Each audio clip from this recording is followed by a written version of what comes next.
Thanks very much, Cathaoirleach. I'm actually delighted that this question was selected.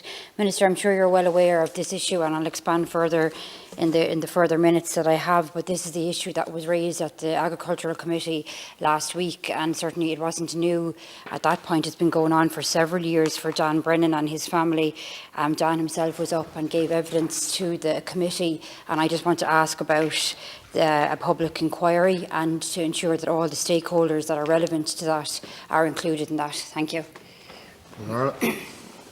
Thanks, Deputy Funchion. So the Department of Agriculture, Food and the Marine was involved with other public sector bodies in an investigation of animal health and environmental concerns on the farm of the person to whom you refer, and have provided the details. I'm aware of the case of the person that you've referred to, Deputy, and I understand the burden the situation has placed on him. This interagency group was convened in June of 2004 and comprised my department's laboratories, the Environmental Protection Agency, as well as Teagasc, the Health Service Executive, and also Kilkenny County Council. Two separate investigations and a review were undertaken. The first of the investigations was led by my own department's Veterinary Laboratory Service. Extensive field and laboratory investigations were undertaken on the farm. Laboratory results were provided to the herd owner on an ongoing basis, and supports for a comprehensive herd health programme were also provided. On the conclusion of the VLS investigations, and as part of the IAG, the VLS reported its findings in June of 2006. This report was provided to the herd owner and his advisers at the time. Subsequently, on foot of a request by the herd owner and his advisers, UCD's Veterinary Centre for Veterinary Epidemiology and Risk Analysis was commissioned to conduct further epidemiological studies of problems on the farm. That report was completed in August of 2009.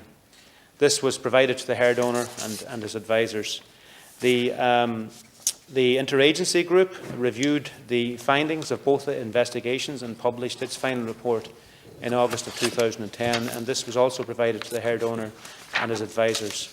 Both investigation reports and the report of the interagency group review referred to detail all of the comprehensive studies of animal health and environmental health parameters undertaken on the farm, and the interpretation of those findings by experts from the agencies involved. So these reports have been in the public domain since the conclusion of the investigative process and remain available for review by anyone who wants to access them. Thanks.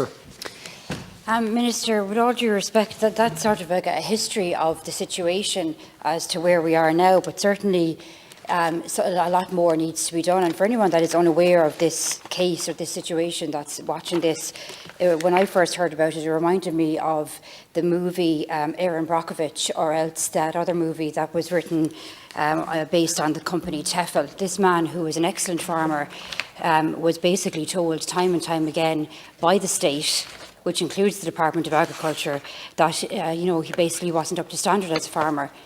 He had been saying all along it was to do with a premises, an industry that was in operation right next to his farm and the contamination of his land.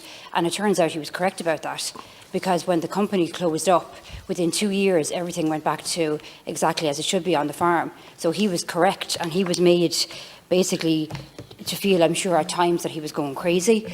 He was ridiculed. He was totally and utterly let down, and that's like an understatement. But there needs to be an inquiry now with all the stakeholders, because there needs to be accountability. It's not good enough for people to say that they're sorry to Dan Brennan and his family, and that they understand that there was a burden and they understand how difficult it was. We actually need to see accountability.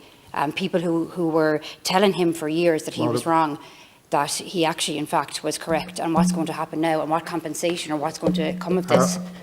Thank you, Cathaoirleach.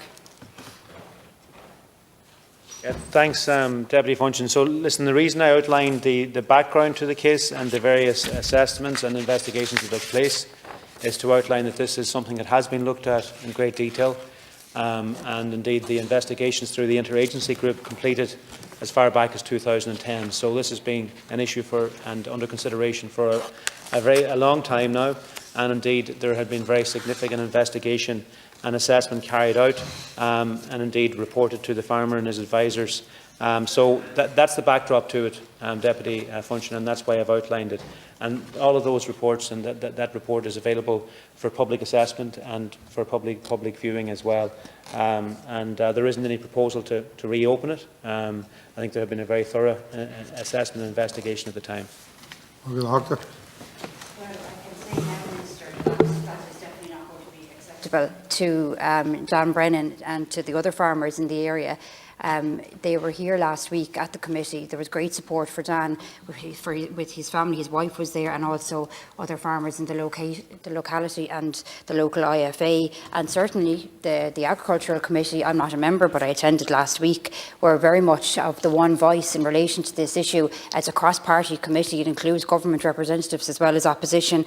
And the sense I certainly got from that committee was that there was an appetite for a public inquiry into this situation. We can't allow a situation where there is no accountability. It happens so often in this state, and the one point I made at the committee last week was that any investigation that does take place needs to have really good, strong, robust and strict terms of references that will allow for accountability. But I mean, this man has been, like, to say he's been failed is, I'm trying to think of the correct language that you can use in this Parliament, but I mean, it's an understatement to say he's been failed, and there certainly needs to be a lot more done about it. And I can say that I don't think that this will be the end of it. I'm actually shocked to hear that the Department of Agriculture think that that's just it, but it certainly won't be from our point of view and from people in the area. Thank you, Ciarán. Margaret, Cara.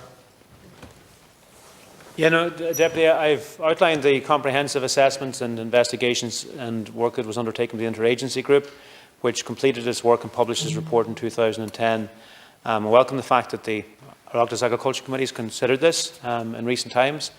Certainly any report or any from that they wish to forward to me with their views and perspectives in relation to the hearing that they had, I certainly will look forward to receiving that and considering it.